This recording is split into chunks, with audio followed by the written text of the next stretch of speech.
ಆದರೆ ಸರ್ ಈ ಸಜ್ಜನಿಕೆಯ ಭಾಷೆ ಅಧಿಕಾರಿಗಳ ಜೊತೆ ಕೆಲಸ ಮಾಡ್ತದೆ. ತುಂಬ ಅಡಮೆಂಟ್ ಆಗಿರುವವರು ಇರ್ತಾರೆ, ನಮ್ಮ ಎದುರು ಒಪ್ಪಿಕೊಳ್ತಾರೆ, ಆದರೆ ಮಾಡಲ್ಲ. ಎಲ್ಲೆಲ್ಲಿ ಮಹಿಳೆಯರು ಡಿ ಸಿಗಳಾಗಿದ್ದಾರೋ ಅಲ್ಲಿ ಕನ್ನಡ ಅನುಷ್ಠಾನ ತುಂಬ ಚೆನ್ನಾಗಿದೆ. 26 ಜಿಲ್ಲೆಗಳಿಗೆ ಇದು ತಲುಪಿದಾಗ 19,700 ಶಾಲೆಗಳಿಗೆ ಖಾತಾ ಪತ್ರಗಳಿಲ್ಲ ಅನ್ನೋದ್ರ ಪರಿಣಾಮ ಏನು ಸರ್? ಈಗ ಕನ್ನಡ ಶಾಲೆಗಳಿಗೆ ಮಕ್ಕಳ ಸಂಖ್ಯೆ ಕಡಿಮೆ ಆದಾಗ ಕನ್ನಡ ಶಾಲೆಗಳು ಮುಚ್ಚುತ್ತಾ ಇವೆ. ಆಸ್ಟ್ರೇಲಿಯಾದಲ್ಲೇ ನ್ಯೂಜಿಲೆಂಡಲ್ಲೇ ಇದ್ದಾನೆ. ಅವ ಬಂದು ನನ್ನ ಅಜ್ಜ ಕೊಟ್ಟಿದ್ದಾರೆ, ಖಾತಾ ಪತ್ರ ಏನು ಬರೆದು ಕೊಟ್ಟಿಲ್ಲ, ಖಾಸಗಿಯವರಿಗೆ ಮಾರಿ ಕೊಟ್ಟು ಹೋಗ್ತಾರೆ. LGBTQA+ ಇದು ಒಂದು ಲೋಕ ನಮ್ಮಲ್ಲಿದೆ. ಆದರೆ ಅದರ ಬಗ್ಗೆ ಒಂದು ಪರಿಭಾಷಾ ಪದಕೋಶ ಇಲ್ಲ. ಉಮಾಪತಿಯವರೇನೋ ಹೇಳಿದ ನಂಬಲಿಕ್ಕಿಲ್ಲ ನೀವು. ಇವತ್ತು ಪೇರೆಂಟ್ಸ್ ಬಂದು ಶಾಲೆಯಲ್ಲಿ ಪುಸ್ತಕ ಎಷ್ಟು KG ಅಂತ ನೋಡ್ತಾರೆ. ಹಿಂಗೆ ಕನ್ನಡ ಭಾರ ಬೇಡ, ಸಂಸ್ಕೃತ ಇದು ಕಡಿಮೆ ತಗೊಳ್ಳಿ. ಮಾತೃಭಾಷೆಯಲ್ಲಿ ಶಿಕ್ಷಣ ಅನಗತ್ಯ, ಬೇಕಾಗಿಲ್ಲ, ಯಾವ ಭಾಷೆಯಲ್ಲಾದರೂ ಕಲಿಬೋದು ಅಂತ ಹೇಳಿದ ಒಂದು ಪುಸ್ತಕ ಸಹ ನಾನು ನೋಡಲಿಲ್ಲ. ನಮ್ಮ ರಾಜ್ಯದಲ್ಲಿ ಮಾತ್ರ ಮಾತೃಭಾಷೆ ಅಗತ್ಯ ಇಲ್ಲ, ನೀವು ಬೇರೆ ಭಾಷೆಯಲ್ಲಿ ಓದಿ ಅಂತ ಹೇಳಿ ಹೀಗಾಗಿ ಕನ್ನಡ ನಗ್ಗಿದ್ದೋಗಿದೆ. ವೀಕ್ಷಕರ ಈ ದಿನ .comಗೆ ತಮಗೆ ಆತ್ಮೀಯ ಸ್ವಾಗತ. ನನ್ನ ಹೆಸರು ಉಮಾಪತಿ. ಇವತ್ತು ನಮ್ಮ ಜೊತೆಗೆ ಭಾಳ ವಿಶಿಷ್ಟವಾದ ಅತಿಥಿಯೊಬ್ಬರು ನಮ್ಮ ಸ್ಟುಡಿಯೋದಲ್ಲಿದ್ದಾರೆ. ಅವರು ಕನ್ನಡದ ಮೊದಲ ಸಾಲಿನ ಚಿಂತಕರಲ್ಲಿ ಒಬ್ಬರು, ಮತ್ತು ಕನ್ನಡವನ್ನು ಕಟ್ಟುತ್ತಿರುವವರಲ್ಲಿ ಬಹಳ ಪ್ರಮುಖರು, ವಿದ್ವಾಂಸರು, ಸಾಹಿತಿಗಳು, ಕ್ರಿಯಾಶೀಲರು ಮತ್ತು ಕರ್ತೃತ್ವಶಾಲಿಗಳು, ಸಂಸ್ಥೆಗಳನ್ನು ಕಟ್ಟಿದವರು. ಸಾಮಾನ್ಯವಾಗಿ ವಿದ್ವಾಂಸರು ಮತ್ತು ಸಾಹಿತಿಗಳಾಗಿದ್ದವರು ಸಂಸ್ಥೆಗಳನ್ನು ಕಟ್ಟೋದರಲ್ಲಿ ಹಿಂದೆ ಬಿದ್ದಿರ್ತಾರೆ. ಆದರೆ ಇವರು ಸಂಸ್ಥೆಗಳನ್ನು ಕಟ್ಟೋದ್ರಲ್ಲೂ ಕೂಡ ಅಂಥದೇ ಒಂದು ಕ್ರಿಯಾಶೀಲತೆಯನ್ನು ತೋರಿದರು. ಮತ್ತು ಕಾಲನ ಮುಷ್ಟಿಯಿಂದ ಕಾಲವನ್ನು ಕಸಿದುಕೊಂಡು ಕ್ರಿಯಾಶೀಲರಾಗಿ ಸಮಾಜಮುಖಿಯಾಗಿ ಕೆಲಸ ಮಾಡ್ತಿರುವಂಥವ್ರು. ನಾನು ಅವರ ಎದುರುಗಡೆ ಕೂರಿಸ್ಕೊಂಡು ಅವರ ಮುಖಸ್ತುತಿ ಮಾಡಿದರೆ ಅವ್ರಿಗೆ ಮುಜುಗರ ಆಗ್ಬೋದು. ಅವ್ರ ಬಗ್ಗೆ ಹೇಳೋದು ಸಾಕಷ್ಟಿದೆ. ಅವರು ಡೆಲ್ಲಿನಲ್ಲಿ JNUದಲ್ಲಿ ಮಾಡಿದ ಕೆಲಸಗಳು, JNU ಕನ್ನಡ ಅಧ್ಯಯನ ಪೀಠವನ್ನು ಅವರು ಕಟ್ಟಿದ ರೀತಿ, ಅವರು ಕಟ್ಟಿದ ನಂತರ ಅದು JNU ಕ್ಯಾಂಪಸ್ಸಲ್ಲಿ ಮನೆ ಮಾತು ಥರ ಆಗಿತ್ತು. JNU ಕ್ಯಾಂಪಸ್ಸಿನ ಹೊರಗಡೆ ಕೂಡ ಆಗಿತ್ತು. ಆದರೆ ಅವರು ಬಿಟ್ಟ ನಂತರ ಅದು ಕೋಮಾಗೆ ಜಾರು ಬಿಟ್ಟಿರೋದು ಭಾಳ ದುರದೃಷ್ಟಕರ ಸಂಗತಿ. ದೆಹಲಿ JNU ಕನ್ನಡ ಅಧ್ಯಯನ ಪೀಠ. ಅದೇ ರೀತಿ ಅವರು ದೆಹಲಿಯ ಕರ್ನಾಟಕ ಸಂಘವನ್ನು ಕಟ್ಟಿದ ರೀತಿ ಕೂಡ ಭಾಳ ಅನನ್ಯವಾದದ್ದು. ಎಲ್ಲರನ್ನೂ ಒಳಗೊಂಡು ಅವ್ರು ಮಾಡ್ತಕ್ಕಂಥ ಕೆಲಸ, ಸಂಘಟನೆ ಮಾಡುವಂಥ ಕೆಲಸ ಮತ್ತು ಕನ್ನಡನ ಬೆಳೆಸುವಂಥ ಕೆಲಸ ತುಂಬ ಸ್ತುತ್ಯಾರ್ಹ ಆದದ್ದು. ಅವರು ಈಗ ಕರ್ನಾಟಕ ಕನ್ನಡ ಪ್ರಾಧಿಕಾರದ ಅಧ್ಯಕ್ಷರೂ ಆಗಿದ್ದಾರೆ. ಅವರೇ ಡಾಕ್ಟರ್ ಪುರುಷೋತ್ತಮ್ ಬಿಳಿಮಲೆ ಅವರು. ನಮಸ್ಕಾರ ಸರ್. ನಮಸ್ಕಾರ. ಈ ದಿನಕ್ಕೆ ತಮಗೆ ಸ್ವಾಗತ. ಮೊದಲನೇದಾಗಿ ಪುರುಷೋತ್ತಮ್ ಬಿಳಿಮಲೆ ಅವರು ಪ್ರಾಧಿಕಾರದ ಅಧ್ಯಕ್ಷರಾಗಿ 2 ವರ್ಷಗಳನ್ನು ಪೂರೈಸಿದ್ದಾರೆ ಅವರ ಕಾರ್ಯಾವಧಿ. ಅದರಲ್ಲಿ ಅವರ 3 ವರ್ಷಗಳ ಕಾರ್ಯಾವಧಿನಲ್ಲಿ ಅವರು ಶುರು ಮಾಡಿರುವಂಥ ತುಂಬ ಉತ್ತಮವಾದ ಕಾರ್ಯಯೋಜನೆಗಳು ಫಲ ನೀಡುವ ಹಂತನ ತಲುಪಿದ್ದಾವೆ. ಈ ಹಂತದಲ್ಲಿ ಅವರ ಜೊತೆಗೆ ಒಂದು ಸಂವಾದನ ನಾವು ಏರ್ಪಡಿಸ್ಕೊಂಡಿದ್ದೀವಿ. ಅವರನ್ನು ಈಗ ಮೊದಲನೇದಾಗಿ ಕೇಳ್ಬೋದು ಅಂತಂದರೆ, ಆ ಕಾರ್ಯಯೋಜನೆಗಳು ಯಾವುವು ಅಂತ ತಾವು ಹೇಳಕ್ಕೆ ಸಾಧ್ಯನಾ ಸರ್? ನಾನು ಇದುವರೆಗೆ 26 ಜಿಲ್ಲಾ ಕೇಂದ್ರಗಳಿಗೆ ಭೇಟಿ ಕೊಟ್ಟಿದ್ದೇನೆ. DC ಕಚೇರಿಗೆ ಭೇಟಿ ಕೊಟ್ಟಿದ್ದೇನೆ. ನಮ್ಮ ಆ್ಯಕ್ಟಿನ ಪ್ರಕಾರ ನೀವು ಜಿಲ್ಲಾಧಿಕಾರಿಗಳ ಕಚೇರಿಗೆ ಹೋಗಿ ಸಭೆ ನಡೆಸಬೇಕು. ಜಿಲ್ಲಾಧಿಕಾರಿಗಳ ನನಗೊಂದು ಪ್ರೋಟೋಕಾಲ್ ಇರುವುದರಿಂದ ನಾನು ಇಂಥ ದಿವಸ ಬರ್ತೇನೆ, ಎಲ್ಲ ಅಧಿಕಾರಿಗಳ ಭೇಟಿ ಆಗಬೇಕು ಅಂತಂದರೆ 45ರಿಂದ 50 ವಿಭಿನ್ನ ವಿಭಾಗಗಳಿಗೆ ಸೇರಿದ ಅಧಿಕಾರಿಗಳು ಜಿಲ್ಲಾಧಿಕಾರಿಗಳ ಕಚೇರಿಗೆ ಬರ್ತಾರೆ, ಸಭೆ ನಡೀತದೆ. ಅಲ್ಲಿ ನಾವು ಕನ್ನಡ ಅನುಷ್ಠಾನ ಹೇಗೆ ಆಗ್ತಿದೆ ಎಂಬುದನ್ನು ಆರೋಗ್ಯ ಇಲಾಖೆ, ಪೊಲೀಸ್ ಇಲಾಖೆ, ಆಮೇಲೆ ಕೃಷಿ ಇಲಾಖೆ, ಒಂದು 50 ಇಲಾಖೆಗಳು ಇರ್ತವೆ. 45ರಿಂದ 50 ಸರಾಸರಿ. ನಾವು ಪ್ರತಿಯೊಬ್ಬರ ಹತ್ರ ಮಾತಾಡಿ ನೋಟ್ಸ್ ಮಾಡಿಕೊಂಡು, ಮಿನಿಟ್ಸ್ ಮಾಡಿಕೊಂಡು, ಯಾಕೆ ಇಲ್ಲಿ ಆಗಲಿಲ್ಲ. ಈಗ ಅದರ ಮುಖ್ಯ ಉದ್ದೇಶ ಏನು ಅಂದರೆ, ನನ್ನ ಅಪ್ರೋಚ್ ಸ್ವಲ್ಪ ಬೇರೆ. ನಾನು ಒಬ್ಬ ಅಧಿಕಾರಿಯಾಗಿ ಅವರ ಮೇಲೆ ನೀವು ಯಾಕೆ ಮಾಡಿಲ್ಲ, ನಾನು ನಿಮ್ಮ ಮೇಲೆ ಆ್ಯಕ್ಷನ್ ತಗೊಳ್ಬೋದಲ್ವ ಅಂತ ನಾನು ಕೇಳಲ್ಲ. ಪ್ರಭುತ್ವ ಯಶಸ್ವಿ ಆಗಬೇಕಂದ್ರೆ ಪ್ರಜೆಗಳ ಭಾಷೆಯಲ್ಲಿ ಮಾತಾಡಬೇಕು ಎಂಬುದು ನನ್ನ ತಿಳುವಳಿಕೆ. ಆದ್ದರಿಂದ ನಾನು ನೋಡಿ, ನೀವು ಪ್ರಭುತ್ವ ಅಧಿಕಾರದ ಭಾಗ, ನೀವು ನೀವು ವ್ಯವಹಾರ ಮಾಡೋದು ಕೃಷಿಕರ ಜೊತೆಗೆ. ನೀವು ಅಗ್ರಿಕಲ್ಚರ್ ಅಂತ ಉದಾಹರಣೆಗೆ ಹೇಳೋದು ನಾನು, ಇದು ಆರೋಗ್ಯ ಇಲಾಖೆ ಕೂಡ ಆಗ್ತದೆ. ಆರೋಗ್ಯ ಇಲಾಖೆಯಲ್ಲಿ ನೀವು ಇಂಗ್ಲೀಷಲ್ಲಿ ಮಾತಾಡ್ತೀರಿ, ಇದರ ಫಲಾಕಾಂಕ್ಷಿಗಳು ಯಾರು ಅಂದರೆ ಕನ್ನಡದವರು, ಅದು ಇಂಗ್ಲೀಷ್ ಬರೋದೇ ಇಲ್ಲ. ಈಗ ನೀವು ಅವರಿಗೆ ತಿಳಿಯೋ ಭಾಷೆಯಲ್ಲಿ ಹೇಳೋದಕ್ಕೆ ಯಾವ ಪ್ರಯತ್ನವೂ ಮಾಡದೇ ಇದ್ದರೆ ಸರ್ಕಾರ ನಿಮ್ಮನ್ನು ಯಾಕೆ ಉದ್ಯೋಗದಲ್ಲಿ ಇಟ್ಕೊಳ್ಬೇಕು? ಪ್ರಜಾಪ್ರಭುತ್ವ ಹೇಗೆ ಯಶಸ್ವಿ ಆಗ್ತದೆ? ನೀವು ಇದನ್ನು ಸರಿಪಡಿಕೊಳ್ಬೇಕು, ಇಲ್ಲ ನನ್ನ ಪ್ರಶ್ನೆಗೆ ಉತ್ತರ ಕೊಡಬೇಕು, ಇಲ್ಲ ನಾವು ಸರ್ಕಾರಕ್ಕೆ ಇದನ್ನು ವರದಿ ಮಾಡ್ತೇವೆ ಅಂತ ಹೇಳಿದರೆ. ಆದರೆ ಸರ್, ಈ ಸಜ್ಜನಿಕೆಯ ಭಾಷೆ ಅಧಿಕಾರಿಗಳ ಜೊತೆ ಕೆಲಸ ಮಾಡ್ತದೆ. ಆದರೆ ಒಂದು 40% ಜನ ಕೆಳವರ್ಗದಲ್ಲಿ ಕೆಲಸ ಮಾಡ್ತಾರಲ್ಲ, ಅವರಿಗೆ ಹೌದು ನಾವು ಕನ್ನಡದಲ್ಲಿ ಮಾಡಬೇಕು, ನಮಗೊಂದು ಅವಕಾಶ ಕೊಡಿ ಅಂತ ಹೇಳುವಂಥ ಮನಪ್ರವೃತ್ತಿ ಉಂಟು. ಈಗ ಉದಾಹರಣೆಗೆ DC ಗಳು, ಒಂದು ಮಾತು ನಿಮ್ಮ ಹತ್ರ ಹೇಳ್ಬೋದು ನಾನು, ಎಲ್ಲೆಲ್ಲಿ ಮಹಿಳೆಯರು DC ಗಳಾಗಿದ್ದಾರೋ ಅಲ್ಲಿ ಕನ್ನಡ ಅನುಷ್ಠಾನ ತುಂಬ ಚೆನ್ನಾಗಾಗಿದೆ. ಇಂಥ ಅನೇಕ ಉದಾಹರಣೆಗಳನ್ನು ನಾನು ಕೊಡ್ಬೋದು. ಹಾಗಾಗಿ ನನ್ನ ಪ್ರಕಾರ ಒಂದು 40% ನಾನು ಬರೋದಕ್ಕಿಂತ ಹೆಚ್ಚು ಕನ್ನಡ ಬಳಕೆ ಈಗ ಆಗ್ತಾ ಇದೆ. ಈಗ ವೈದ್ಯರು ಚೀಟಿ ಬರೆಯೋದು, ನಾನು ಅವ್ರ ಹತ್ರ ಕೇಳೋದಷ್ಟೇ, ರೋಗಿಯ ಹೆಸರನ್ನಾದರೂ ಕನ್ನಡದಲ್ಲಿ ಬರೀರಿ. ಈಗ ಮೆಡಿಸಿನ್ ಬರೆಯೋಕ್ಕಾಗಲ್ಲ ಅಂತ ಹೇಳ್ತಾರೆ, ಆಯ್ತಪ್ಪ, ನಾನಾದರೆ ಕನ್ನಡದಲ್ಲಿ ಬರೆದು ಬ್ರ್ಯಾಕೆಟಲ್ಲಿ ಇಂಗ್ಲೀಷಲ್ಲಿ ಬರೀತಿದ್ದೆ. ಕನ್ನಡದ ಪ್ರೇಮ ಓದಿರೋರು ಇಲ್ಲೇ ಮಂಡ್ಯದಲ್ಲಿ ಓದಿರ್ತಾರೆ, ಇಲ್ಲ ಬೆಂಗಳೂರಲ್ಲಿ ಓದಿರ್ತಾರೆ, ಮಂಗಳೂರಲ್ಲಿ ಓದಿರ್ತಾರೆ, ಕನ್ನಡ ಚೆನ್ನಾಗಿ ಬರುತ್ತೆ. ನಾನು ಒಬ್ಬ ರೋಗಿ ಆದರೆ ನನ್ನ ಜೊತೆ ಅರ್ಧ ಗಂಟೆ ನಿಂಗೆ ಏನಾಗ್ತಿದೆ ಅಂತ ಕನ್ನಡದಲ್ಲಿ ತಾನೇ ಮಾತಾಡೋದವರು. ಹೊಟ್ಟೆ ನೋವಾಗ್ತಾ ಇದೆಯಾ, ಇಲ್ಲಿ ನೋವಿದೆಯಾ, ಬೆನ್ನು, ಎಲ್ಲ ಶಬ್ದಗಳು ಗೊತ್ತು ಅವರಿಗೆ. ಆದರೆ ಡಯಾಗ್ನೋಸ್ ಮಾಡಿ ಬರೆಯುವಾಗ ಅವರು ಇಂಗ್ಲೀಷಿಗೆ ಶಿಫ್ಟ್ ಆಗಿಬಿಡ್ತಾರೆ, ಹೆಸರಾದರೂ. ಈಗ ಅದೊಂದು ದೊಡ್ಡ ಚಳುವಳಿ ಆಯಿತು. ವೈದ್ಯರುಗಳೇ ಸಂಘದಲ್ಲಿ ಇಲ್ಲ ನಾವು ಕನ್ನಡದಲ್ಲಿ ಬಳಿಬೇಕು ಅಂತ ಹೇಳಿ, ಇಲ್ಲಿ ವೈದ್ಯಕೀಯ ವಿಶ್ವವಿದ್ಯಾಲಯಕ್ಕೆ ಹೋಗಿದ್ದೆ ನಾನು, ಅವರು ಅದನ್ನು ಸೀರಿಯಸ್ ಆಗಿ ತಗೊಂಡು ಕನ್ನಡದಲ್ಲಿ ಪ್ರಿಸ್ಕ್ರಿಪ್ಷನ್ ಕೊಡ್ತಾರೆ. ಶಾಲೆ ಇದೆ, ಮಕ್ಕಳು ಇದ್ದಾರೆ, ಖಾತಾಪತ್ರ ಇಲ್ಲ. ಇದನ್ನು ನಾನು ಒಂದು ಅಸೆಸ್ ಮಾಡಿದೆ. ಆಮೇಲೆ ಬೇರೆ ಕಡೆ ಎಲ್ಲಿರ್ಬೋದು ಅಂತ ಬಂದ ಮೇಲೆ ಒಂದು 3600 ಶಾಲೆಗಳಿಗೆ ಖಾತಾಪತ್ರ ಇಲ್ಲ ಅಂತ ನನಗೆ ಖಚಿತ ಆಯಿತು. ಇದನ್ನು ನಾನು ಶಿಕ್ಷಣ ಇಲಾಖೆ ಗಮನಕ್ಕೆ ತಂದೆ, ಕಮಿಷನರ್ ಸೆಕ್ರೆಟರಿ ಅವರ ಗಮನಕ್ಕೂ ತಂದೆ. ಆಮೇಲೆ ಹೋದಾಗ ನಾನು ಇದನ್ನೇ ಒಂದು ಇಶ್ಯೂ ಇಟ್ಕೊಂಡೆ. ಜಿಲ್ಲಾಧಿಕಾರಿಗಳ ಕಚೇರಿಗೆ ಹೋದ ತಕ್ಷಣ DDPಗಳನ್ನು ಕರೆಯೋದು, ನಿಮ್ಮ ಶಾಲೆಗೆ ಖಾತಾಪತ್ರ ಇದೆಯಾ ತೋರಿಸಿ ನನಗೆ ಅಂತ.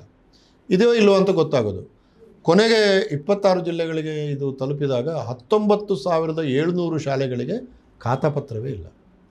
ಇದರಲ್ಲಿ 100 ವರ್ಷ ಕಳೆದ ಶಾಲೆಗಳಿವೆ, 75 ವರ್ಷ ಕಳೆದ ಶಾಲೆಗಳಿವೆ, ಎಷ್ಟೋ ಜನ ಓದಿ ಹೋಗಿದ್ದಾರೆ, ಆದರೆ ಖಾತಾಪತ್ರ ಇಲ್ಲ. ನೋಡಿ, ಖಾತಾಪತ್ರಗಳಿಲ್ಲ ಅನ್ನೋದ್ರ ಪರಿಣಾಮ ಏನು ಸರ್? ಅದು ಪರಿಣಾಮ 2.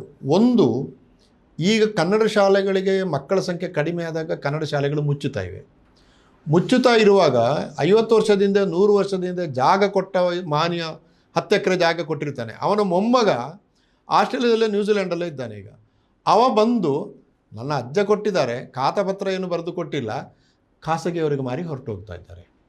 ಅನೇಕ ಶಾಲೆಗಳಿಗೆ ಖಾತಾಪತ್ರ ಇಲ್ಲ, ಜಮೀನು ಮಾರಾಟ ಆಗಿದೆ. ಇಂಥ ಪ್ರಕರಣಗಳು ನಡೆದಿದ್ದಾವೆ ತುಂಬ. 19,700 ಶಾಲೆ ಅಂದಲ್ಲ ನಾನು. ಎನ್ಕ್ರೋಚ್ಮೆಂಟ್, ಅತಿಕ್ರಮಣ. ಶಾಲೆ ಕಟ್ಟಡ ಮಾತ್ರ ಇದೆ, ಆಟದ ಗ್ರೌಂಡ್ ಇಲ್ಲ. ಹಿಂದೆ ಎಷ್ಟು ಕೊಟ್ಟಿದ್ರು ಅಂದರೆ 5 ಎಕರೆ 7 ಎಕರೆ. ನಿನ್ನೆ ನಾನು ಪಂಜ ಅಂತ ಒಂದು ಊರಲ್ಲಿದ್ದೆ, 27 ಎಕರೆ ಜಾಗ ಇದೆ ಅದಕ್ಕೆ, ಶಾಲೆಗೆ 27 ಸಣ್ಣ. ಇದನ್ನು ನಾನು ಶಿಕ್ಷಣ ಇಲಾಖೆ ಥ್ಯಾಂಕ್ಸ್ ಟು ರಶ್ಮಿ ಮಹೇಶಿಗೆ ಹೇಳಿದೆ, ನೀವು ಇದನ್ನು ಒಂದು ಆಂದೋಲನ ತರ ಮಾಡಬೇಕು ಅಂತ ಹೇಳಿದೆ. ಅವರು ಮತ್ತೆ ಒಂದು 3 ತಿಂಗಳಲ್ಲಿ ಖಾತಾಪತ್ರ ಆಗಬೇಕು ಅಂತ ಒಂದು ಆದೇಶ ಹೊರಡಿಸಿ DDPಗಳು ಮಾಡಿ, ಇವತ್ತು 19,700 ಶಾಲೆಗಳಲ್ಲಿ ಕೇವಲ 600 ಶಾಲೆಗಳಿಗೆ ಮಾತ್ರ ಖಾತಾಪತ್ರ ಇಲ್ಲ. ಅದು ಯಾಕಂದರೆ ಲಿಟಿಗೇಷನ್ ಇದೆ. ಉಳಿದ ಶಾಲೆಗಳಿಗೆ ಅಟ್ಲೀಸ್ಟ್ ಸರ್ಕಾರದ ಜಮೀನಾದರೂ ಉಳಿದಿದೆಯಲ್ಲ. ಇವತ್ತು ಏನಾಗ್ತಿದೆ ಅಂದರೆ ಸರ್ಕಾರದ ಜಮೀನನ್ನು ಅತಿಕ್ರಮಣ ಮಾಡುವವರ ಸಂಖ್ಯೆ ಜಾಸ್ತಿ ಆಗಿದೆ. ಯಾಕಂದರೆ ನಗರಗಳು ಇವತ್ತು ಹಳ್ಳಿಗಳಿಗೆ ಪ್ರವೇಶ ಮಾಡಿವೆ, ಜಾಗ ಬೇಕು. ಆಮೇಲೆ ನಗರದಲ್ಲಿ ಕೆಲಸ ಮಾಡುವಂಥ ಹೊಸ ತಲೆಮಾರಿನವರು ತಕ್ಕ ಮಟ್ಟಿನ ಒಳ್ಳೆಯ ಸಂಬಳ ಸಿಗ್ತದೆ. ಇವರಿಗೆ ಊರಿಗೆ ಹೋದಾಗ ಒಂದು ಒಳ್ಳೆಯ ದೊಡ್ಡ ಮನೆ ಬೇಕು, ಆಮೇಲೆ ಏನು ಹೋಮ್ ಸ್ಟೇ ಮಾಡ್ತಾರೆ ಅನೇಕರು, ಜಾಗ ಬೇಕು. ಸೊ ಜಾಗದ ಹಸಿವು ಸರ್ಕಾರಿ ಶಾಲೆಗಳ ಜಮೀನುಗಳನ್ನ ಕಬಳಿಸ್ತಾ ಇದೆ. ಆದರೆ ನೀವು ಅಂದರೆ ನಾನು ಹೇಳೋದು 10 ವರ್ಷ ಮುಂದೆ ನೋಡಿದರೆ ಅಟ್ಲೀಸ್ಟ್ ಕರ್ನಾಟಕ ಸರ್ಕಾರದ 19,700 ಶಾಲೆಗಳಿಗೆ ಜಾಗ ಉಳಿದಿದೆ. ಸರ್ಕಾರಿ ಜಾಗದ ಅತಿಕ್ರಮಣ ಕರ್ನಾಟಕದಲ್ಲಿ 3,71,000 ಎಕರೆ ಸರ್ಕಾರಿ. ಅದರಲ್ಲಿ ಸ್ವಲ್ಪ ಈಗ ಕೆಲಸ ಶುರು ಮಾಡಿದ್ದಾರೆ. ಬಟ್ ನಾನು ಈ ಜಿಲ್ಲೆಗಳಿಗೆ ಸುತ್ತಿದಾಗ ಇದನ್ನೊಂದು ಮಾಡೋದ್ರಿಂದ ಈಗ ಅನೇಕ ಶಾಲೆಗಳಿಗೆ ನೀವು ಹೋದರೆ ಹಕ್ಕುಪತ್ರ ನಿಮಗೆ ಹೆಡ್ ಮಾಸ್ಟರ್ ರೂಮಲ್ಲಿ ಇದೆಲ್ಲ ಸಂತೋಷದ ವಿಷಯ. ಅಂದರೆ ಈ ಥರ ಇದು ದಿನನಿತ್ಯದ ಕೆಲಸ ನಾವು ಮಾಡುವಂಥದ್ದು. ಇದು ಅಲ್ಲದೆ ನಾನು ಕನ್ನಡವನ್ನು ಬಲಗೊಳಿಸೋದಕ್ಕೆ ಕೆಲವು ಯೋಜನೆಯನ್ನು ತಗೊಂಡೆ. ಅದರಲ್ಲಿ ಈಗ ಒಂದು 100 ಪುಸ್ತಕ ಮಾಡೋಣ ಅಂತ ಹೊರಟೆ. 100 ಪುಸ್ತಕ ಯಾವುದಂದರೆ ಕರ್ನಾಟಕದ ಸಮನ್ವಯ ಸಂಸ್ಕೃತಿ ಅಂತ. ಕನ್ನಡದ ಸಮನ್ವಯ ಸಂಸ್ಕೃತಿ, ಕರ್ನಾಟಕದ ಸಮನ್ವಯ ಸಂಸ್ಕೃತಿ. ನೀವು ಈ ಕರ್ನಾಟಕದ ಜಿಯೋಗ್ರಫಿ ನೋಡಿದರೆ ನರ್ಮದಾ ನದಿಯ ದಕ್ಷಿಣಕ್ಕೆ ಕರ್ನಾಟಕ ಇದೆ. ಬೀದರ್ದಿಂದ ಕರ್ನಾಟಕದ ಉದ್ದ 680 ಕಿಲೋಮೀಟ್ರು. ಆದರೆ ಚಾಮರಾಜನಗರದಿಂದ ಕನ್ಯಾಕುಮಾರಿಗೆ 600 ಕಿಲೋಮೀಟ್ರ್ ಇದೆ. ಅಂದರೆ ಕರ್ನಾಟಕದ ದಕ್ಷಿಣಕ್ಕೆ ಇನ್ನೊಂದು ಕರ್ನಾಟಕ ಹಿಡಿಯುವಷ್ಟೇ ಜಾಗ ಇದೆ. ನೀವು ಕೇರಳ ಕೊನೆಯಾಗೋದು ಕನ್ಯಾಕುಮಾರಿಯಲ್ಲಿ, ತಮಿಳುನಾಡು ಕೊನೆಯಾಗೋದು ಕನ್ಯಾಕುಮಾರಿಯಲ್ಲಿ, ಕರ್ನಾಟಕ ಕೊನೆಯಾಗೋದು ಕಾವೇರಿ ನದಿಯಲ್ಲಿ. ಇದರಿಂದ ಏನಾಯ್ತು ಅಂದರೆ ಇದನ್ನು ಪೂರ್ಣ 100ಕ್ಕೆ 100 ದಕ್ಷಿಣ ಭಾರತ ಅಂತ ಹೇಳೋದು ಕಷ್ಟ. ಆದ್ದರಿಂದಲೇ ಹಿಂದಿನವರು ಇದನ್ನು ಡೆಕ್ಕನ್ ಪ್ಲೇಟು ಅಂತ ಕರೆದರು. ದಕ್ಷಿಣ ಪ್ರಸ್ಥಭೂಮಿ, ಟೇಬಲ್ ಲ್ಯಾಂಡ್. ಇದರ ಜಿಯೋಗ್ರಫಿಕಲ್ ಕಾರಣದಿಂದಾಗಿ ಕರ್ನಾಟಕ ಕಾಲಾಂತರದಲ್ಲಿ ಬೇಕಾದಷ್ಟು ಸಮುದಾಯಗಳು ವಲಸೆ ಬಂದಿವೆ, ಧರ್ಮಗಳು ವಲಸೆ ಬಂದಿವೆ, ಇದನ್ನು ಆವಾಸ ಸ್ಥಾನವಾಗಿ ಮಾಡಿಕೊಂಡಿವೆ. ಜೈನ ಧರ್ಮದ ಬಹಳ ದೊಡ್ಡ ಸೆಂಟ್ರ್ ಇವತ್ತು ಕೂಡ ಶ್ರವಣಬೆಳಗೊಳವೆ. ಬೌದ್ಧರ ಬಹಳ ದೊಡ್ಡ ಸೆಂಟ್ರ್ ಸನ್ನತಿಯಾಗಿತ್ತು, ಬೇರೆ ಬೇರೆ ಕಾರಣಗಳಿಗೆ ಕುಸಿತು. ಆದರೆ ಅದು ದೊಡ್ಡ ಸೆಂಟ್ರ್. ಸಾಂಚಿ ಬಿಟ್ಟರೆ 2ನೇ ಅತ್ಯಂತ ದೊಡ್ಡ ಸೆಂಟ್ರು ಇದು ನೋಡಿ. ಆಮೇಲೆ ಇಸ್ಲಾಂ ಬಂತು ನಮ್ಮಲ್ಲಿ. ಬಿಜಾಪುರದಲ್ಲಿ 300 ವರ್ಷ 400 ವರ್ಷಗಳ ಕಾಲ ಕರ್ನಾಟಕವನ್ನು ಆಳಿತು. ಬಹುಮನಿಗಳು, ಗುಲ್ಬರ್ಗ, ಬೀದರ್, ಕ್ರಿಶ್ಚಿಯಾನಿಟಿ ಬಂತು. ಬಹುಧರ್ಮಗಳ ನಿವಾಸ ಸ್ಥಾನವಾಗಿ ಬೆಳೀತು. ಇದರ ಇನ್ನೊಂದು ನಿಮಗೆ ಅದರ ಮುಖ ಹೇಳುವುದಾದರೆ, ಇವತ್ತು ಕರ್ನಾಟಕದಲ್ಲಿ 290 ಭಾಷೆಗಳಿವೆ ಉಮಾಪತಿ ಸರ್. 290 ಭಾಷೆಗಳಿವೆ. ಅದರಲ್ಲಿ 10,000ಕ್ಕಿಂತ ಹೆಚ್ಚು ಜನ ಮಾತಾಡೋ ಭಾಷೆಗಳು 27 ಇದೆ.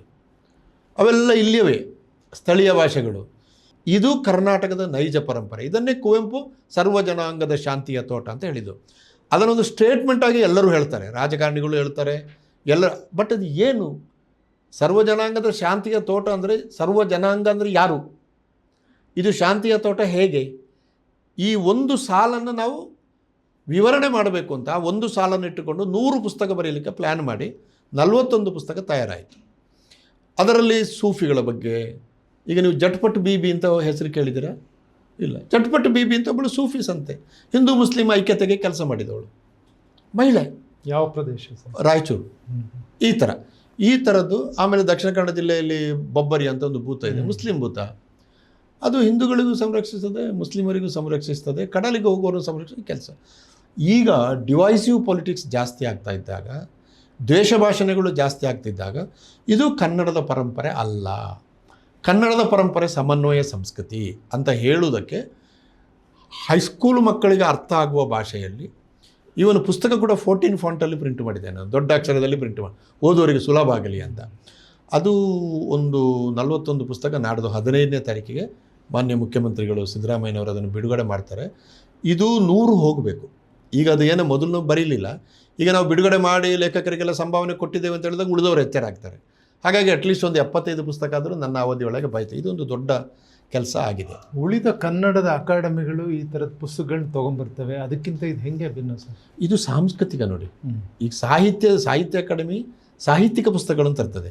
ಮಹಿಳಾ ಸಾಹಿತಿಗಳು ಅಥವಾ ಹಿಂದಿನ ಸಾಹಿತಿಗಳು, ಪಂಪ, ಪೊನ್ನ. ನಂದು ಸಾಹಿತಿಗಳ ಬಗ್ಗೆ ಒಂದು ಪುಸ್ತಕ ಕೂಡ ಇಲ್ಲ ಇದರಲ್ಲಿ. ಬಬ್ಬರಿಯನ ಬಗ್ಗೆ ಯಾರು ಮಾಡ್ತಾರೆ? ನಾವೇ ಮಾಡಬೇಕಷ್ಟೇ. ಜಟ್ಪಟ್ ಬೀಬಿ ಬಗ್ಗೆ ಯಾರು ಮಾಡಬೇಕು? ನಾನೇ ಮಾಡಬೇಕಷ್ಟೇ.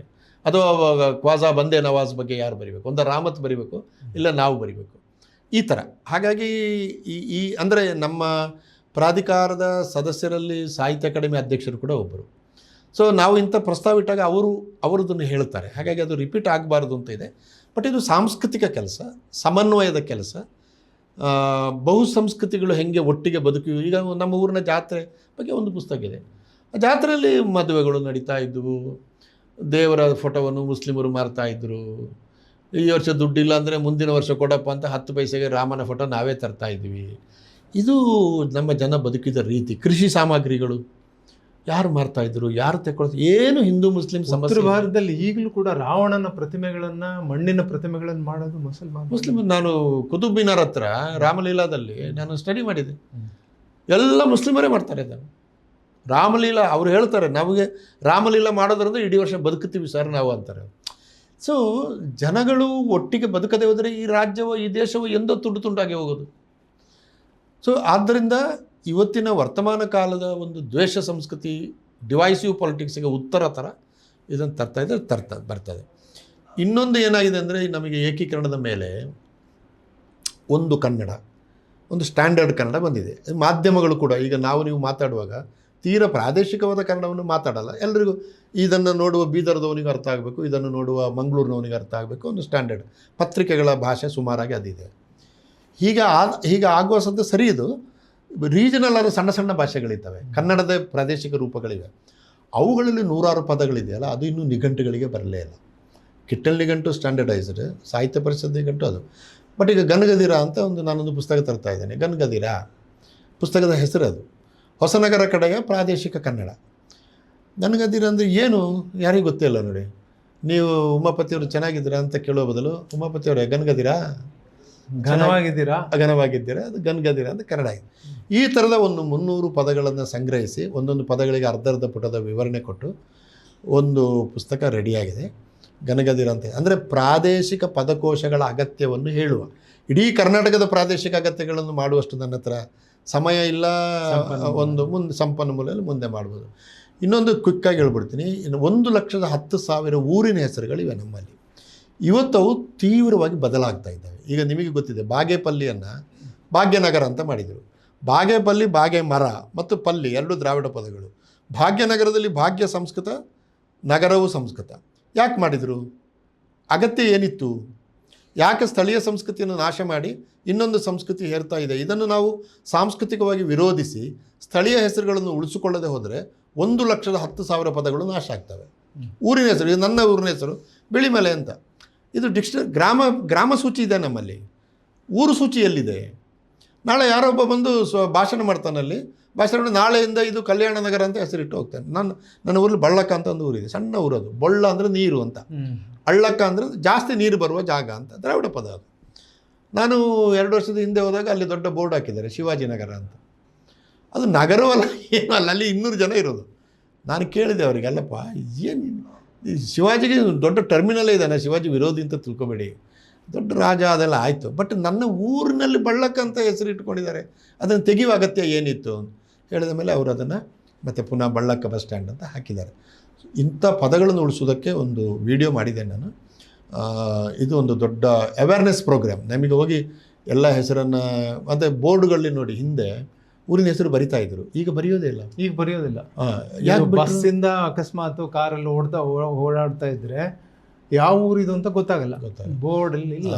ಅದಕ್ಕೆ ನಾನು CS ಹತ್ರ ಮಾತಾಡಿದ್ದೇನೆ. 60% ಏನು ಕನ್ನಡ ಬರಬೇಕು ಅಂತಿದ್ದಿಲ್ಲ, ಅಲ್ಲಿ ಊರಿನ ಹೆಸರು ಇರಲಿ ಅಂತ, ಸೇರಿಸಿ ಅಂತ. ಚೆನ್ನಾಗಿದೆ ಅದು ಅಂತ ಹೇಳಿದರು. ಹಾಗೆ ಊರಿನ ಹೆಸರು ಉಳಿಸುವ ಒಂದು ಕೆಲಸ ಆಗಿದೆ. ಈ ಶಿಕ್ಷಣಕ್ಕೆ ಸಂಬಂಧಪಟ್ಟಾಗ 3-4 ಯೋಜನೆಯನ್ನು ಮಾಡಿದೆ. ಸಂಕ್ಷಿಪ್ತವಾಗಿ ಹೇಳ್ತಾನೆ. ಒಂದು ನಲಿಕಲಿ ಬಂದು 35 ವರ್ಷ ಆಯಿತು. 35 ವರ್ಷದಲ್ಲಿ ಅದರ ಆರಂಭದಲ್ಲಿ ಅದರ ಉದ್ದೇಶ ಚೆನ್ನಾಗಿತ್ತು. ಆಡ್ತಾ ಮಕ್ಕಳು ಕಲಿಬೇಕು ಎಂಬುದರಲ್ಲಿ ಏನು ಇತ್ತು. ಆದರೆ ಮುಂದಿನ ದಿನಗಳಲ್ಲಿ ಏನಾಯಿತು ಅಂದರೆ, ಮಕ್ಕಳು ಆಟ ಆಡಿದರೂ ಕಲೀಲೇ ಇಲ್ಲ. ನೀವು ಇವತ್ತು 4ನೇ ಕ್ಲಾಸಿನ ಮಕ್ಕಳನ್ನು ನಲಿಕಲಿಯಲ್ಲಿ ಓಡಿ ಬಂದವರು ನೋಡಿದರೆ ಅವರಿಗೆ ಅವರ ಹೆಸರು ಬರೀಲಿಕ್ಕೆ ಬರೋದಿಲ್ಲ. ಸೊ ಇದು ಕಂಪ್ಲೀಟ್ ಫೇಲ್ ಆಗಿದೆ. ಉದ್ದೇಶ ಚೆನ್ನಾಗಿದೆ, ಅದರ ಅನುಷ್ಠಾನದಲ್ಲಿ ಸಂಪೂರ್ಣ ಫೇಲ್ ಆಗಿದೆ. ಆದ್ದರಿಂದ ನೀವು ಉದ್ದೇಶವನ್ನು ಸ್ಪಷ್ಟಪಡಿಸುವಾಗ ಅದನ್ನು ಬೆಳೆಸಬೇಕು, ಇಲ್ಲ ಇದನ್ನು ಬಿಟ್ಟು ಬೇರೆ ಅಂದರೆ ಶುರು ಮಾಡಬೇಕು ಅಂತ ಅದು ಒಂದು ವರದಿ ಕೊಟ್ಟಿದೆ. ಕಳೆದ ವರ್ಷ 1,65,000 ಜನ ಕನ್ನಡದಲ್ಲಿ ಫೇಲ್ ಆದರು. 1,65,000 ಮಕ್ಕಳು ಮಾತೃಭಾಷೆಯಲ್ಲಿ ಫೇಲ್ ಆದರು. 22% ಶಾಲಾ ಮಕ್ಕಳು. ಇದು ಭಯಾನಕ. ಈಗ ಹಿಂದಿ ಹೋಯಿತು, ಅದೆಲ್ಲ ಸರಿ, ಕನ್ನಡವೂ ಹೋಗ್ತಾ ಇದೆಯಲ್ಲ. ನೀವು ಇದನ್ನು ಯಾಕೆ ಕನ್ನಡದಲ್ಲಿ ಮಕ್ಕಳು ಫೇಲ್ ಆಗ್ತಾರೆ ಅಂತ ನೀವು ಸ್ಟಡಿ ಮಾಡಿ. ಯಾವ ತರಗತಿಯಲ್ಲಿ ಸರ್? ಅದೇ ಅದು ಈಗ ಅದಕ್ಕೆ ನಾನು ದೊಡ್ಡ ಶೈಕ್ಷಣಿಕ ತಜ್ಞರೆಲ್ಲ ಕರೆಸಲಿಲ್ಲ. ನಾನು ಹೈಸ್ಕೂಲಿಗೆ ಪಾಠ ಮಾಡುವ 7 ಜನ ಮೇಷ್ಟ್ರುಗಳನ್ನು ಬೇರೆ ಬೇರೆ ವಿಭಾಗದಿಂದ ಒಳ್ಳೆ ಮೇಷ್ಟ್ರುಗಳನ್ನು ಆಯ್ದು ತಂದು 3 ದಿವಸ ಕೂರಿಸಿ ಅವರು ಹೇಳೋ ಪ್ರಕಾರ ಇವತ್ತು ಭಾಷೆಯನ್ನು ಹೇಳಿಕೊಡೋದಕ್ಕೆ ಬೇಕಾದಂಥ ತರಬೇತಿಯೇ ಶಿಕ್ಷಕರಿಗೆ ಇಲ್ಲ. ಬರ್ತಾರೆ, ಕ್ಲಾಸಿಗೆ ಹೋಗ್ತಾರೆ, ಅವ್ರ ಕಾಲದಲ್ಲಿ ಓದಿದ್ದು ಏನೋ ಅದನ್ನು ಹೇಳ್ತಾರೆ, ಇಲ್ಲ ಒಂದು ಚಾಕ್ ತಗೊಂಡು ಇದನ್ನು 10 ಸತಿ ಬರೀರಿ ಅಂತ ಹಳೆಯ ಮೆಥಡ್. ಇವತ್ತು ಭಾಷೆ ಅತ್ಯಾಧುನಿಕವಾಗಿ ಹೇಳಿಕೊಡ್ತಾರೆ. ನಾನು ಒಂದು ಸರಿ ಜೆರುಸಲೇಮಿಗೆ ಹೋಗಿದ್ದೆ. ಹೋಗುವಾಗ ನನಗೆ ಮೊದಲೇ ಗೊತ್ತಿತ್ತು ಹೋಗ್ತೀನಿ ಅಂತ, ಫಾರಿನರ್ ಹಾಗಲ್ಲ. ನಾನು ಆನ್ಲೈನಿಂದ ಒಂದಷ್ಟು ಹೀಬ್ರೂ ಪದಗಳನ್ನು ಕಲ್ತ್ಕೊಂಡು ಹೋದೆ. ಹೋದ ತಕ್ಷಣ ನಾನು ಹೀಬ್ರೂ ಅಲ್ಲಿ ನಮಸ್ಕಾರ ಭಾರಿ ಖುಷಿಯಿಂದ ನಾನು ಆ್ಯಕ್ಸೆಪ್ಟ್ ಮಾಡಿದರು ಅವರು. ಸೊ ಭಾಷೆ ಒಂದು ಬಾಂಧವ್ಯವನ್ನು ಕೂಡ ಬೆಳೆಸ್ತದೆ. ಬಟ್ ಇಲ್ಲಿ ಏನಾಗಿದೆ ಅಂದರೆ ಭಾಷೆಯನ್ನು ಹೇಳಿಕೊಡುವುದು ತರಬೇತಿ ಇಲ್ಲ ಒಂದು. ಎರಡನೇದು, ನಮ್ಮ ಪಠ್ಯಪುಸ್ತಕಗಳನ್ನು ನಾವು ಈಗ 1ನೇಯಿಂದ 10ನೇವರೆಗೆ ಸರಳಗೊಳಿಸದೇ ಹೋದರೆ ಕನ್ನಡ ಓದಲಿಕ್ಕೆ ಯಾರೂ ಬರಲ್ಲ. ಸರಳಗೊಳಿಸ್ಬೇಕೀಗ. ಸರಳಗೊಳಿಸಿದರೆ ಗುಣಾತ್ಮಕವಾಗಿ ಕಳಪೆ ಈ ಪ್ರಶ್ನೆ ಎಲ್ಲ ಕೇಳ್ತೀರಿ. ಮೊದಲು ಕನ್ನಡ ಓದಲಿಕ್ಕೆ ಮಕ್ಕಳು ಬರಲಿ, ಆಮೇಲೆ ನಾವು ಹಂತ ಹಂತವಾಗಿ ಅವರನ್ನು ಮೇಲೆ ತರುವ. ನೀವು 80 ಪೇಜ್ 90 ಪೇಜಿನ ಪುಸ್ತಕ ಇಟ್ಟುಕೊಂಡು, ಹಳೆ ಪಂಡಿತರು ಮಾಡಿದ ಪುಸ್ತಕ ಇಟ್ಟುಕೊಂಡು 20 ಪೇಜ್ ಸಂಸ್ಕೃತ ಕೊಡ್ತೀರಾ, 22 ಪೇಜು ಹಿಂದಿ ಪುಸ್ತಕ ಕೊಡ್ತೀರಾ, ಕನ್ನಡ 90 ಪೇಜ್ ಓದಂತೀರಿ. ಯಾರು ಬರ್ತಾರೆ ಈಗಿನ ಮಕ್ಕಳು? ಉಮಾಪತಿಯವರೇ, ನಾನು ಹೇಳಿದ ನಂಬಲಿಕ್ಕಿಲ್ಲ ನೀವು. ಇವತ್ತು ಪೇರೆಂಟ್ಸ್ ಬಂದು ಶಾಲೆಯಲ್ಲಿ ಪುಸ್ತಕ ಎಷ್ಟು ಕೆ ಜಿ ಅಂತ ನೋಡ್ತಾರೆ. ಹಿಂಗೆ ಕನ್ನಡ ಭಾರ ಬೇಡ, ಸಂಸ್ಕೃತ ಇದು ಕಡಿಮೆ ಉಂಟು ತಗೊಳ್ಳಿ ಅಂತ ಹೀಗಾಗ್ತಾ ಇದೆ. ಆದ್ದರಿಂದ ಸರಳಗೊಳಿಸಬೇಕು. ಇನ್ನೊಂದು 7ನೇ ಕ್ಲಾಸಿನವರೆಗೆ ಪಠ್ಯಪುಸ್ತಕ ಮಾಡುವ ಮೇಷ್ಟ್ರುಗಳು ಬೇರೆ, ಹೈಸ್ಕೂಲದು ಬೇರೆ, PUCಗೆ ಬೇರೆ. ಈ 3 ತಂಡಗಳ ನಡುವೆ ಕೋಆರ್ಡಿನೇಷನ್ ಇಲ್ಲ.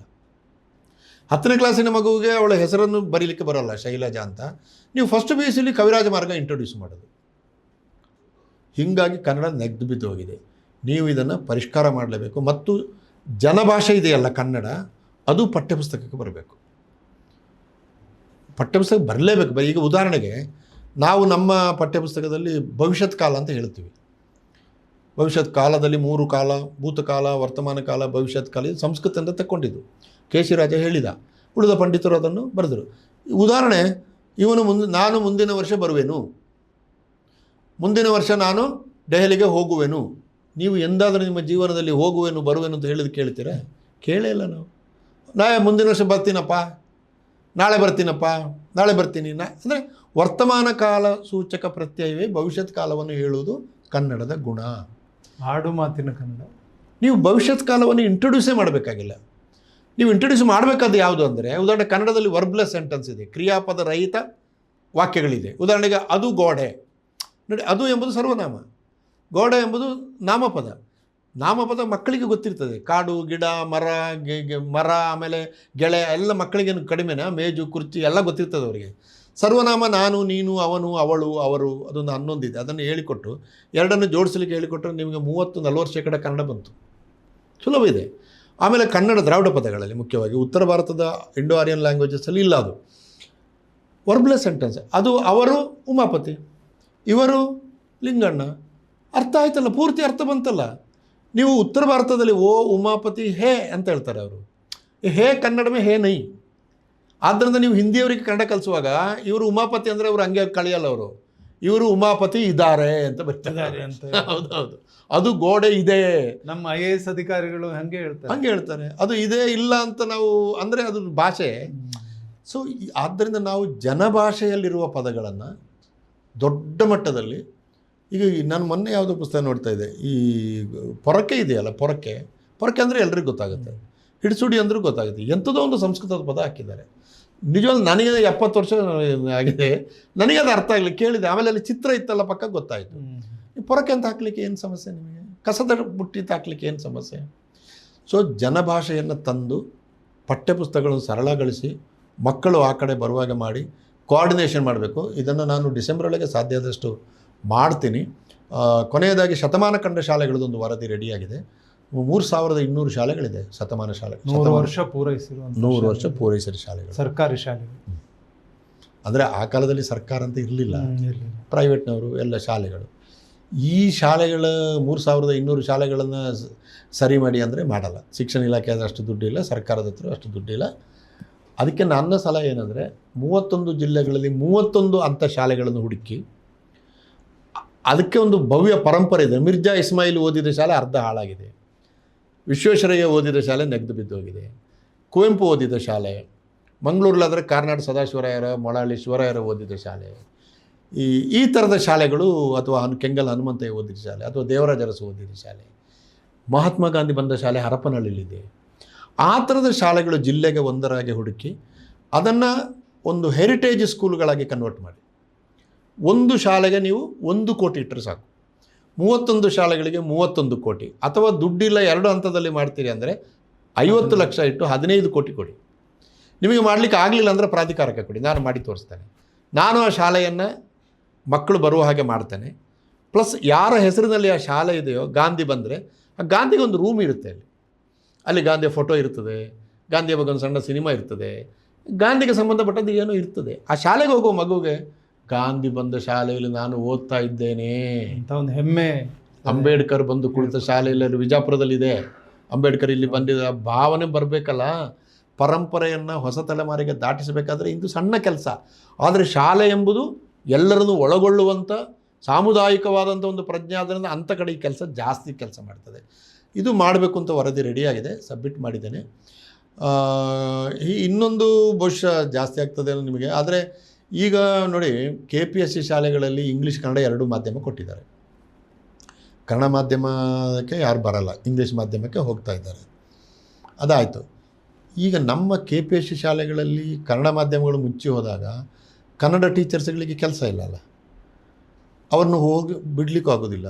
ಅವರಿಗೆ 3 ವಾರ ಟ್ರೈನಿಂಗ್ ಕೊಟ್ಟು ನೀವು ಇಂಗ್ಲೀಷ್ ಹೇಳಿ ಅಂತ ಹೇಳೋದು. ಈಗ ಈ ಇಂಗ್ಲೀಷ್ ಹೆಂಗಿರ್ತದೆ ಅಂತ ಒಂದು ವಿಶ್ಲೇಷಣೆ ನಂದು.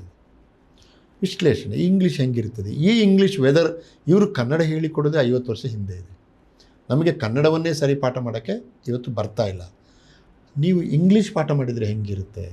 ನಮ್ಮ ಮಕ್ಕಳು ಮುಂದಿನ 10 ವರ್ಷದಲ್ಲಿ ಈ ಇಂಗ್ಲೀಷ್ ಕಲಿತು ಯಾರ ಜೊತೆ ಕಾಂಪೀಟ್ ಮಾಡ್ತಾರೆ? ಇವರಿಗೆ ಯಾವ ಕ್ಯಾಂಬ್ರಿಡ್ಜ್ ಯೂನಿವರ್ಸಿಟಿ, ಆಕ್ಸ್ಫರ್ಡ್ ಯೂನಿವರ್ಸಿಟಿ ಇವರ ಇಂಗ್ಲೀಷಿಗೆ ಅಡ್ಮಿಷನ್ ಕೊಡ್ತದೆ ಅಂತ ಒಂದು ಪ್ರಶ್ನೆ ಇಟ್ಟುಕೊಂಡು KPSC ಶಾಲೆಗಳಲ್ಲಿ ಇಂಗ್ಲೀಷ್ ಕಲಿಕೆ ಹೋಮ್ವರ್ಕ್ ಹೆಂಗೆ ಮಾಡ್ತಾರೆ? ನಿಮಗೆ ಭಾಳ ಇಂಟ್ರೆಸ್ಟಿಂಗ್ ಅಬ್ಸರ್ವೇಷನ್ ಬಂದಿದೆ.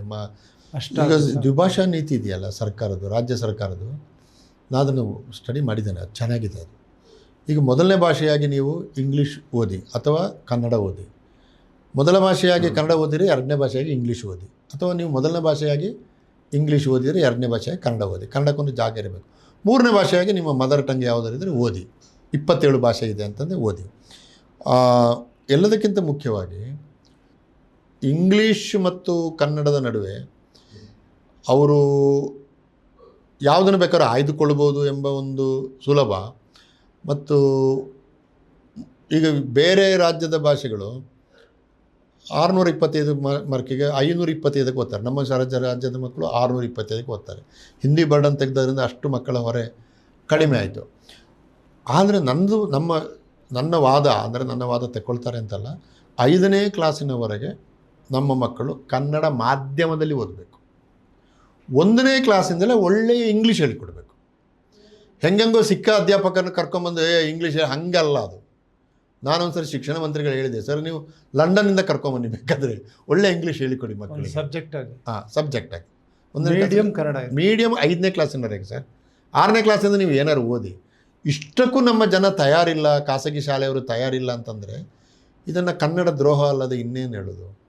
ಮತ್ತು ನನಗೆ ಗೊತ್ತಿದ್ದಾಗ ಸರ್, ನನ್ನ ಸೀಮಿತ ಓದಿನ ಹಿನ್ನೆಲೆಯಲ್ಲಿ ಮಾತೃಭಾಷೆಯಲ್ಲಿ ಶಿಕ್ಷಣ ಅನಗತ್ಯ, ಬೇಕಾಗಿಲ್ಲ, ಯಾವ ಭಾಷೆಯಲ್ಲಾದರೂ ಕಲಿಬೋದು ಅಂತ ಹೇಳಿದ ಒಂದು ಪುಸ್ತಕ ಸಹ ನಾನು ನೋಡಲಿಲ್ಲ. ಯಾವ ಭಾಷಾಶಾಸ್ತ್ರಜ್ಞರು ಈ ಮಾತು ಹೇಳಿಲ್ಲ. ಮಾತೃಭಾಷೆಯಲ್ಲಿಯೇ ಮೊದಲು ಪ್ರಾಥಮಿಕ ಶಿಕ್ಷಣ ಕೊಡಿ ಅಂತ ಹೇಳಿದವರೇ 100ಕ್ಕೆ 100. ನಮ್ಮ ರಾಜ್ಯದಲ್ಲಿ ಮಾತ್ರ ಮಾತೃಭಾಷೆ ಅಗತ್ಯ ಇಲ್ಲ, ನೀವು ಬೇರೆ ಭಾಷೆಯಲ್ಲಿ ಓದಿ ಅಂತ ಹೇಳಿ ದುಡ್ಡು ಸುಲಿತ ಅದು ಏನೇನೋ ಇದೆ. ಅದರ ಹಿಂದಿನ ರಾಜಕೀಯ ಬಹಳ ಇದೆ. ಸೊ ನಾವು ನಡಿಬೇಕಾದ್ರೆ ದಾರಿ ಭಾಳ ದೂರ. ಸಣ್ಣ ಸಣ್ಣ ಹೆಜ್ಜೆಗಳನ್ನು ನಾವು ಇಟ್ಟಿದ್ದೇವೆ. ಹಿಂದಿನ ಅಧ್ಯಕ್ಷರುಗಳು ತುಂಬ ಕೆಲಸ ಮಾಡಿದ್ದಾರೆ. ಅದರಲ್ಲಿ ಕೆಲವನ್ನು ನಾನು ಮುಂದುವರಿಸ್ತಾ ಇದ್ದೇನೆ, ಕೆಲವು ಹೊಸ್ತು ತಗೊಂಡಿದ್ದೇನೆ. ಮುಂದೆ ಬಂದವರು ಅದನ್ನು ಇನ್ನೂ ಮುಂದೆ ತಗೊಂಡೋದ್ರೆ ಚೆಂದ. ಇಲ್ಲಾಂದರೆ ಅವರ ಯೋಚನೆಗಳಿಗೆ ಅನುಗುಣವಾಗಿ ಕನ್ನಡವನ್ನು ಮುಂದೆ ತಗೊಂಡು ಹೋಗ್ತಾರೆ. ಸರ್, ನಾವು ಇನ್ನೊಂದು ಕೆಲಸ ಏನು ಪ್ರಾಧಿಕಾರಕ್ಕೆ ತಗೊಂಡಿದ್ದೀವಿ ಅಂದರೆ LGBTQA+. ಇದು ಒಂದು ಲೋಕ ನಮ್ಮಲ್ಲಿದೆ. ಆದರೆ ಅದರ ಬಗ್ಗೆ ಒಂದು ಪರಿಭಾಷಾ ಪದಕೋಶ ಇಲ್ಲ ನಮ್ಮಲ್ಲಿ. ಲೆಸ್ಬಿಯನ್ ಅಂದರೆ ಏನು ಅಥವಾ ಅಲ್ವಾ, ಇದು ಇಲ್ಲವೇ ಇಲ್ಲ. ಅದಕ್ಕೆ ನಾನು ಅಕ್ಕೈ ಪದ್ಮಶಾಲಿ ಅವರ ನೇತೃತ್ವದಲ್ಲಿ ರೂಮಿ ಹರೀಶು, ದಾದಾಪೀರ್ ಜೈಮನ್, ವಸುಧೇಂದ್ರ ಇವರನ್ನೆಲ್ಲ ಕರೆದು ಒಂದು ಸಭೆ ಮಾಡಿದರೆ ಅವರು ಹೇಳೋ ಪ್ರಕಾರ ಒಂದು 300 ಪದಗಳು ನಿಮಗೆ ಕನ್ನಡದಲ್ಲಿ ಸಿಗಬಹುದು ಅಂತ. 32 ಗ್ರೂಪುಗಳಿದೆ ಅಂತೆ ಇವುಗಳನ್ನು ಬಳಸುವ 32 ಗ್ರೂಪುಗಳು. ಅದಕ್ಕೆ ನಾನು ಈ ತಿಂಗಳ ಕೊನೆಯಲ್ಲಿ 32 ಗ್ರೂಪುಗಳನ್ನು ಕೂಡ ವಿಧಾನಸೌಧಕ್ಕೆ ಕರೆಸ್ತಾ ಇದ್ದೇನೆ. ಒಂದು ಸಭೆ ಮಾಡಿ ಆ 32 ಗ್ರೂಪುಗಳ ನಡುವೆ ಬಳಕೆಯಲ್ಲಿರುವ ಪದಗಳನ್ನು ಸಂಗ್ರಹಿಸಿ ಆ ಪದಕ್ಕಿರುವ ಅರ್ಥವ್ಯಾಪ್ತಿಯ ಬಗ್ಗೆ ಅರ್ಧ ಪುಟ ವಿವರ ಕೊಡುವುದು. ಹಾಗಾಗಿ ಇದು ಈ ಮುಂದಿನ ಡಿಸೆಂಬರ್ದ ಹೊತ್ತಿಗೆ ಮುಗಿಬೇಕು. ಮೀಟಿಂಗ್ಗಳಾಗಿವೆ. ಹಾಗಾಗಿ LGBTQA+, ಅದಕ್ಕೆ ಕನ್ನಡದಲ್ಲಿ ಹೆಂಗೆ ಹೇಳೋದು ಅಂತ ಮತ್ತೆ ಯೋಚನೆ ಮಾಡೋಣ. ಹೀಗೆ ಮಾಡುವಾಗ ಒಂದು ಏನು ಮಾಡಿದಾನೆಂದರೆ ಅಂತಾರಾಷ್ಟ್ರೀಯವಾಗಿ ಜನಪ್ರಿಯವಾಗಿರುವ ಪದಗಳನ್ನು ಅದು ನಿಮಗೆ ಇಂಗ್ಲೀಷಲ್ಲಿ ಸಿಗುತ್ತೆ, ಸುಲಭದಲ್ಲಿ ಕನ್ನಡಕ್ಕೆ ತಂದುಬಿಟ್ರೆ ಆಯಿತು. ಅದಲ್ಲ, ಆದರೆ ನಮ್ಮಲ್ಲಿ ಯಲ್ಲಮ್ಮನ ಜಾತ್ರೆ ಇದೆ, ಜೋಗತಿಯರಿದ್ದಾರೆ, ಹುಲಿಗೆಮ್ಮನ ಜಾತ್ರೆ ಮೇಲೆ ನಾನೇ ಕೆಲಸ ಮಾಡಿದೆ, ಅಲ್ಲಿ ಅನೇಕ ಪದಗಳಿದೆ. ಆ ಪದಗಳು ಕೂಡ ಇದಕ್ಕೆ ಬಂದಾಗ ಇದಕ್ಕೆ ಒಂದು ರೀಜನಲ್ ಪ್ರಾದೇಶಿಕ ಸ್ಪರ್ಶ ಕೂಡ ಬರ್ತದೆ ಅಂತ ಹೇಳಿ ಜೋಗಪ್ಪ, ಜೋಗಮ್ಮ, ಮುತ್ತು ಕಟ್ಟೋದಂದ್ರೆ ಏನು, ಈ ಥರ ಪದಗಳನ್ನೆಲ್ಲ ಅದಕ್ಕೆ ಸೇರಿಸಿ ಒಂದು LGBT ಪದಕೋಶ ತರ್ತಾ ಇದ್ದಾನೆ. ಅದು ಕನ್ನಡದಲ್ಲಿ ಮೊದಲ ಬಾರಿಗೆ ಬರ್ತಾ ಇದೆ. ತುಂಬ ಉತ್ತಮವಾದ ಕೆಲಸ ಸರ್, ಈ ಕೆಲಸ ಅಗತ್ಯ ಇತ್ತು.